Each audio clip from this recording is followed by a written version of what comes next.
लेकिन एक कहावत है कि सोते हुए आदमी को जगाया जा सकता है, लेकिन जो जान के मखर बनाए पड़ा हो उसे जगाया नहीं जा सकता।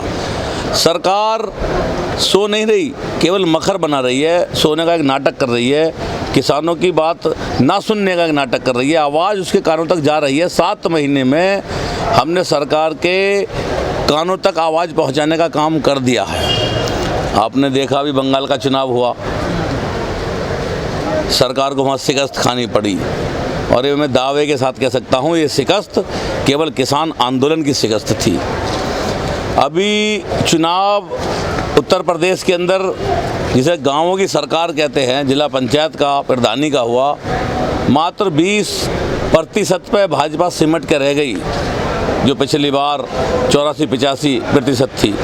ये सब किसान आंदोलन के ही लाभ भारतीय जनता पार्टी को मिले हैं। और मैं अभी भी सरकार से कहना चाहता हूँ कि वो किसानों की इस जायज़ मांग को अभी भी मान ले, वक्त है, वरना इसमें भी और अभी घटोत्तरी होगी, बहुत घटेगी। कई राज्यों से सूपड़ा साफ हो चुका है और भी राज्यों से सूपड़ा साफ हो जाएगा। त्यागी जी, गाजीपुर बॉर्डर पर जो आंदोलन चल रहा 6 महीने से, उस आंदोलन के आप भी एक मजबूत पिलर हैं जो लगातार यहाँ पर है। कैसा महसूस कर रहे हैं? 6 महीने गुजार दिए आपने बॉर्डर पर। हम आंदोलनकारी है, आंदोलन लड़ रहे हैं, आंदोलन कर रहे हैं, हम समय नहीं देखते। आपने हमसे पहले दिन पूछा था कि क्या करोगे, कितना लंबा चलेगा।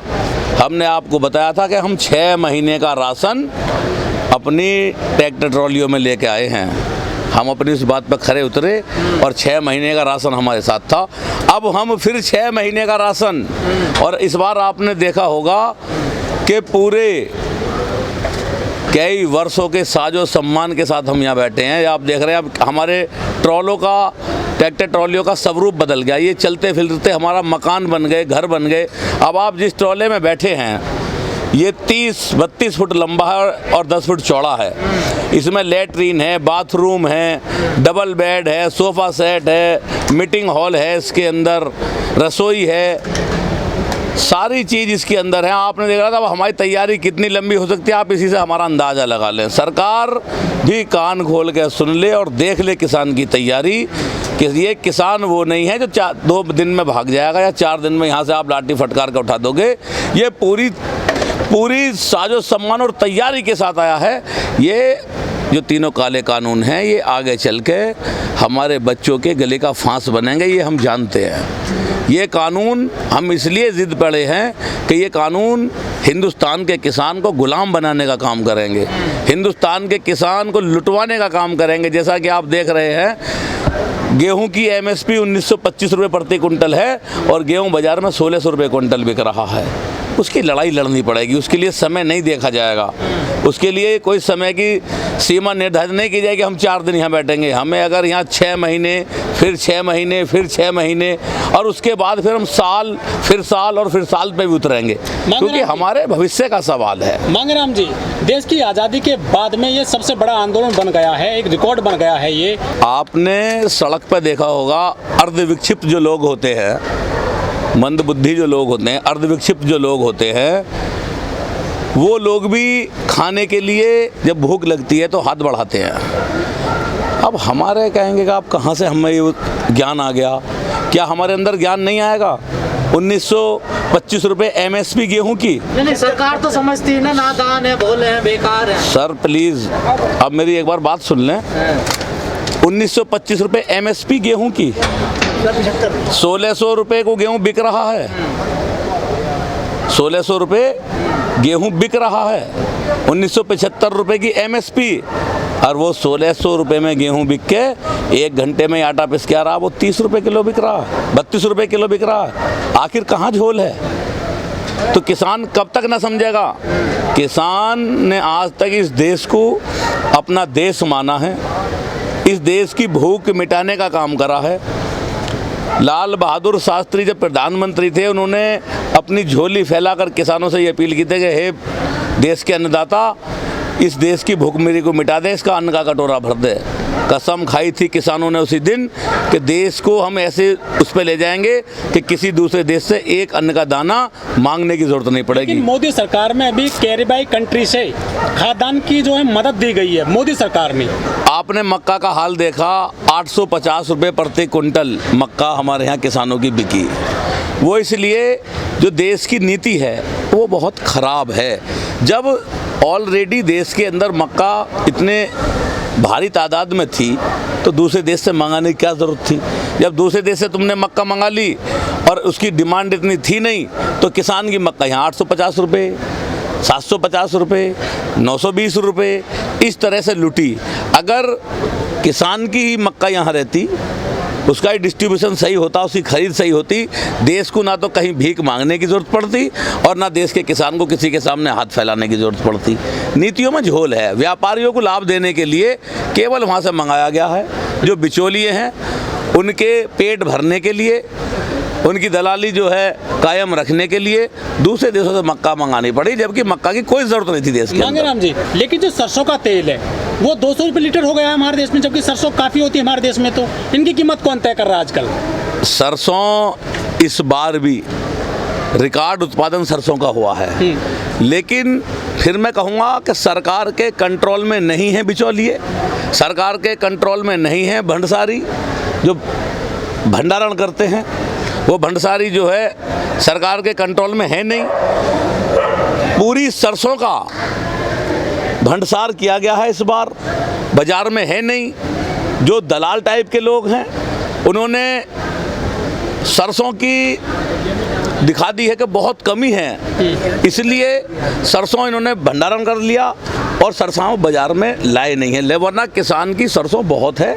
और आप आगे चल के देखना, यही लोग, इसी की लड़ाई है कि जो बिचौलिए हैं ये अपने मनमानी कर रहे हैं। सरकार का इन पे कंट्रोल है नहीं, सरकार इन्हें छेड़ना नहीं चाहती। वरना आज भी जितना देश के अंदर सरसों भरा हुआ है लोगों के पास, सरकार उसे अपने कब्जे में ले ले, सरसों का तेल वहीं 110 रुपये लीटर और 90 रुपये लीटर आ जाएगा। क्या किसानों को डर लगने लगा? और सरकार अगर ये कहे कि हम झूठ बोल रहे हैं तो लाओ हमें, मुझे इंस्पेक्टर बना दो इस चीज़ का, और अगर मैं इसको ना करके दिखाऊं तो मेरी सारी संपत्ति सरकार जब्त कर ले। नहीं, मोदी जी ने कहा था कि हमने देश से दलाल खत्म कर दिए हैं, भंडारण कोई नहीं करेगा। तो कहाँ गई सरसों? यही सरकार कह रही कि रिकॉर्ड उत्पादन हुआ है। कहाँ गया वो रिकॉर्ड उत्पादन? अभी 1 महीना सरसों की फसल कटे हुए नहीं हुआ, सरसों की जो है आवक टूट गई, सरसों की जो है खपत बढ़ गई, सरसों खत्म हो गई देश के अंदर। कहाँ गई वो सरसों? कहाँ है फिर?